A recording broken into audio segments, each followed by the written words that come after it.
We're going to towards the lake, gain some altitude.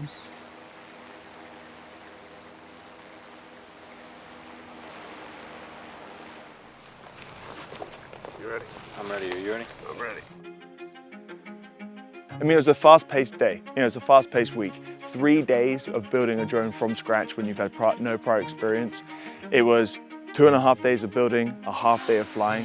And if we could get drones in the air, then that was kind of the measured mark of success, but they went above and beyond that. Oh. That was a thud.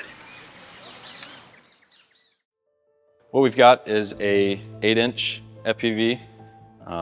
We've got the Lumineer frame, the Unusual Machines motors. All the pieces of this are NDA compliant. So when we put this together, it was focused toward the military and how we can use it ourselves.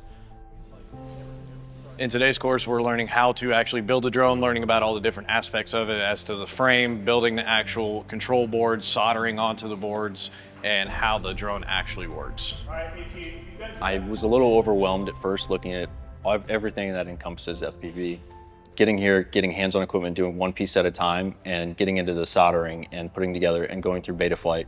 The instructors here bring you in from, everyone starts at the same level. Because not every mission's the same. Not every need is the same. And not every single quad is built to fulfill every single mission, because a drone for all is probably a drone for none. But by building it, they understand more how they work. They understand that there are limitations to what you can and can't do. And I think with drones, the problem is so complex that it really has to be tailored down to each and every single individual unit.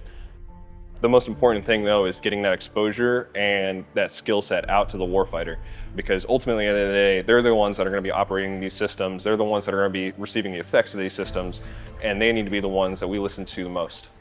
So you put me on R8? Yep. But we went out to the field and channel deconflicted, got up in the air, and it was just freeing. You feel like you're actually the pilot. You're in the aircraft and you go and just soar through the trees. Before, I've never actually touched a drone, flown a drone before, so I've been spending a lot of time on a simulator learning how to. Went from barely being able to get it off the ground to where now I'm actually be able to fly and do some maneuvers with the actual drones. There you go. Of course, everyone crashes. It's not an if, but when you do crash. It's going to be frustrating. That's all part of it. You're going to start pushing the limits. You're going to break things. Don't be afraid to break it. The more you break it, the more you have to repair it, the more you're going to learn.